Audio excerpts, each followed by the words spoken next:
हम ना एक्चुअल में जीवन में कितनी मर्जी मेहनत कर ले, पैसा, प्रॉपर्टी, नाम, सब यहीं का यहीं रह जाता है। ऐसे ही नहीं सब बड़े बोलते कि हम खाली हाथ आते हैं और खाली हाथ जाते हैं। मैं नहीं कह रही हूँ कि पैसा कमाना गलत है, बट उस पैसे से इस तरीके से अटैच होना कि आप कहीं ना कहीं इंसानियत को पीछे छोड़ दो, अपने परिवार की भी परवाह करना छोड़ दो, वो गलत है। Towards the end of life लोग हमें सिर्फ हमेशा उस चीज़ के लिए याद करेंगे जो हमने उनके साथ अच्छे पल बिताए, जो हमने किसी के लिए कुछ अच्छा करा। बुरी चीज़ों के लिए ना अक्सर कोई कभी किसी को नहीं याद करता है। लोग ये बोलते हैं कि अच्छा हुआ वो व्यक्ति चला गया, अच्छा हुआ उस इंसान से इस दुनिया का बेड़ा छूटा।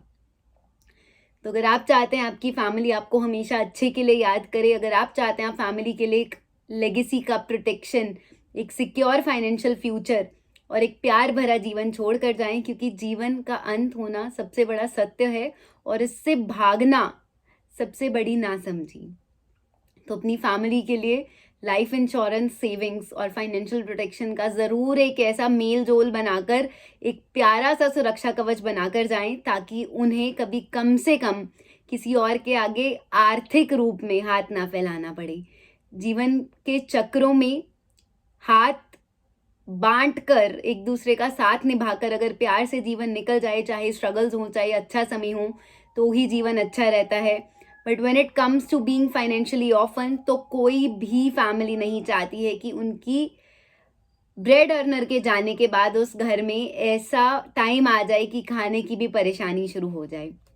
नमस्कार इंडिया, आप देख रहे हैं सुरक्षा कवच बाय तमन्ना, जहां मैंने अपने जीवन से प्रेरणा लेकर एक संकल्प लिया है कि मैं 10,000 परिवारों को कॉल करूंगी, उन्हें जागरूक करने की कोशिश करूंगी जीवन बीमा के बारे में, और इन सबकी सोच आप सबके सामने लाऊंगी as a documentary, as an educational purpose, ताकि आपको भी नजर आए कि एक्चुअल में इंडिया इंश्योरेंस का नाम सुनते ही, बीमा का नाम सुनते ही रिएक्ट कैसे करता है, जबकि जीवन बीमा हर उस कोल्ड कॉल से, हर उस ऐसे फाइनेंशियल प्रोडक्ट से बहुत अलग है, क्योंकि वो आपकी फैमिली को प्रोटेक्शन देने आती है।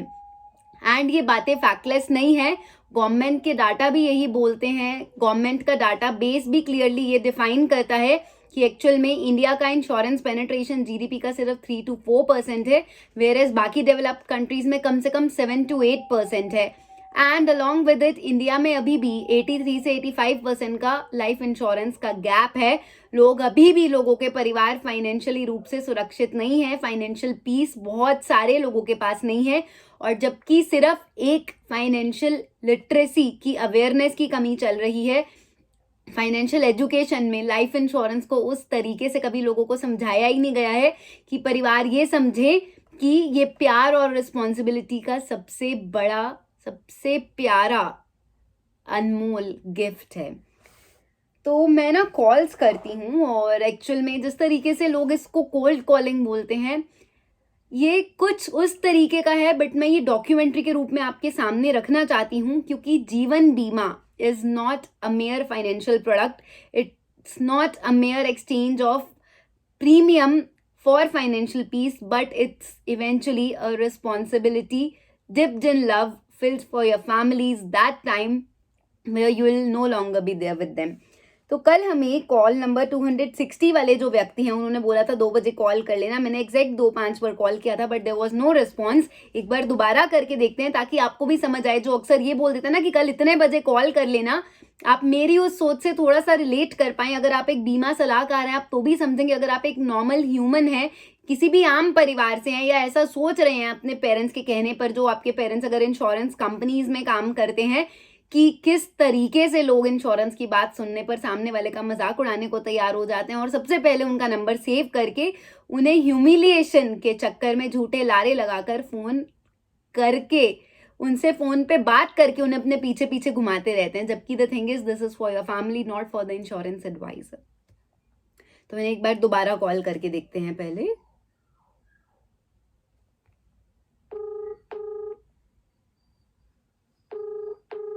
हेलो। हेलो। हेलो।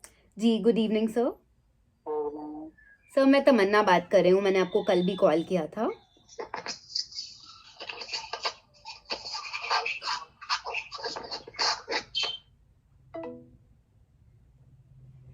तो आपने देखा फ़ोन उठाया और मेरा नाम सुनते ही गुड इवनिंग बोलो, नमस्कार बोलो, कुछ भी बोलो, बट सब लोगों को यही लगता है कि अगर कोई इंश्योरेंस की बात कर रहा है तो वो सिर्फ बेचने के लिए आ रहा है। वो सिर्फ आपको कोई एक ऐसा अनवांटेड फाइनेंशियल प्रोडक्ट या फाइनेंशियल सर्विस चेपने के लिए आ रहा है जिसमें उस इंश्योरेंस एडवाइज़र को 50% कमीशन मिलेगी।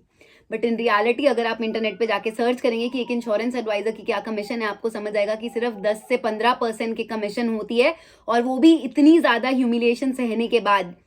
वो भी कुछ कुछ परिवार, कुछ कुछ क्लाइंट्स तो due to the lack of industry, due to lack of ethics in the industry 50-50, 60-60% rebate पर इंश्योरेंस पॉलिसीज लेते हैं। रिबेट का मतलब एक तरीके से छूट या डिस्काउंट। तो सोच के देखिए, जिस इंश्योरेंस एडवाइजर को खुद से फर्स्ट ईयर में 10 से 15% मिल रहा है, अगर वो 60% किसी परिवार को देगा, 60% किसी ऐसे व्यक्ति को देगा जो सिर्फ एक धौंस जमाकर सिर्फ खाना पूर्ति करने के लिए एक इंश्योरेंस पॉलिसी खरीद रहा है, तो उस फैमिली की प्रोटेक्शन के लिए किस तरीके से इंश्योरेंस एडवाइजर अपना सब काम छोड़ के हाजिर होगा। और यही बात जब आपकी शॉपिंग करने की आती है, यही बात जब आपकी मेडिसिन लेने की आती है, यही बात जब आपकी लॉयर को फीस देने की आती है, क्या आप इतना इतना डिस्काउंट मांगते हैं?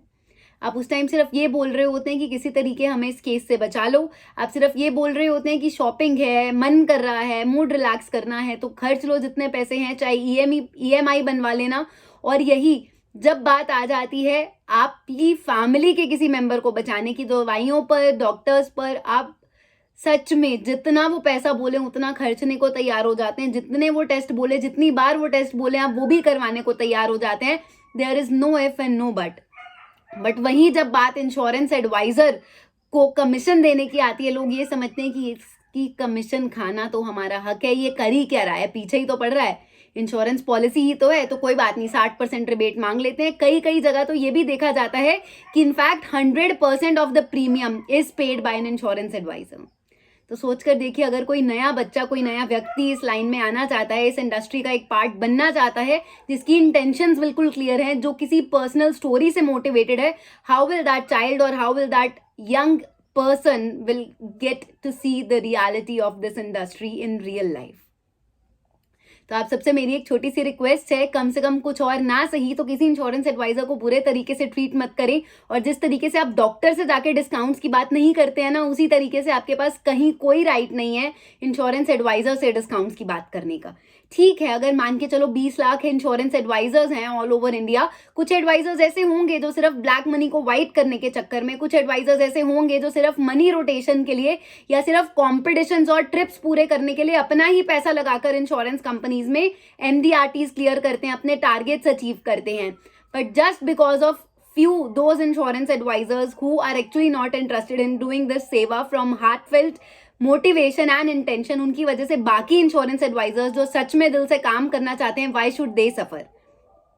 सबसे पहली बात तो अपनी फैमिली के लिए जो भी आपने जीवन बीमा करवाया हुआ है, किसी भी कंपनी से करवाया है, उसको थॉरली चेक करें, उसको कभी भी लैप्स ना होने दें, टाइम टू टाइम अपडेट करके रखें, रिव्यू करते रहें, उसका प्रीमियम भरते रहें। अपने घर पे उसके बारे में क्लियरली डिस्कस कीजिए अपनी वाइफ से, अपने बच्चों से, और उन्हें उस टाइम के लिए हमेशा के लिए प्रिपेयर करके रखना कि अगर आप नहीं रहे तो वो फैमिली कैसे चलेगी। बिलीव मी, आपके साथ ये हादसा कभी भी हो सकता है, किसी की जीवन का एंड होना उसके हाथ में नहीं है, बट जब उस इंसान का जन्म हुआ था उसका अंत पहले ही लिखा गया था। यही जीवन की सबसे बड़ी सच्चाई है और यही एक सबसे बड़ा टाबूनेस है इंडिया में, यही एक सबसे बड़ा टाबू पॉइंट है जो लोग अभी भी कहीं ना कहीं मृत्यु को एक्सेप्ट नहीं कर पा रहे हैं। वो फंसे हुए हैं इन दुनिया के बनाए हुए माया जालों में, जहाँ से वो मोक्ष प्राप्त तो करना चाहते हैं, मंदिरों में जाते हैं, गुरुद्वारे में जाते हैं, मस्जिद में जाते हैं, चर्चेज में जाते हैं, हर तीर्थ स्थल पर जाते हैं, पर कहीं ना कहीं मोह नहीं छोड़ पा रहे हैं इस दुनिया की चीज़ों से, इस दुनिया में बनी हुई वस्तुओं से। तो अगर आपको थोड़ा सा भी फियरलेसली जीना है, थोड़ा सा भी प्रेजेंट में जीना है और अपनी लाइफ को रियली एंजॉय करना है, अच्छे टाइम से, अच्छे मन से ये समय इस दुनिया में बिताना है, डिटैच होकर, सबसे पहले तो जीवन बीमा लेकर रखना, at least at the back of the mind. आपको ये पता होगा कि आपकी फैमिली फाइनेंशियली सिक्योर है, तो वहाँ से सबसे बड़ा पीस आएगा। एंड भगवान का नाम लेना कभी मत भूलना। देखो, दिन में 24 घंटे होते हैं, अगर आप 2.5 मिनट भी प्यार से उनके नाम के निकाल लोगे ना, बिलीव मी, कहीं ना कहीं आपको एक स्पिरिचुअलाइजेशन का एहसास होने लग जाएगा, एक एंकर ऐसा कहीं ना कहीं मिलने लग जाएगा कि आप तूफानों में भी, स्ट्रगलफुल टाइम में भी उलझोगे नहीं, परेशान नहीं होगी। Thank you so much for watching this video. Do not forget to like this video if you have felt connected a little bit, even with a little bit of my emotions or any of my words. ठीक है, बातें कड़वी ज़रूर लग सकती हैं, हो सकता है इन चीज़ों की एक्सेप्टेंस का भी समय ना हो, but the ones who have actually seen death from very close, जिन्होंने अपनों को जाते हुए देखा है, बहुत सारे क्रिमेशंस लाइफ में अटेंड करें, उन्हें पता है कि जीवन की सच्चाई सिर्फ शमशान घाट में होती है, जीवन की सच्चाई सिर्फ मॉर्चुरीज में होती है, जीवन की सच्चाई सिर्फ उस कब्र में होती है जहाँ पर एक इंसान चला जाता है और अक्सर हर कोई यही पूछ रहा होता है कि और कितनी देर लगेगी ये सब खत्म होने में। आप इस जर्नी का हिस्सा बनना चाहते हैं तो you can subscribe my channel और अपने लव्ड वंस के साथ ये वीडियो शेयर कर सकते हैं। बाकी भगवान का नाम लेना और इस दुनिया से डिटैच होकर चलना, live in the present, the day once gone will never come back again. फिर चाहे आप जितना मर्जी पैसा लेकर उस समय को खरीदने की कोशिश कर लेना। Thank you once again, take care of yourself, God bless you all.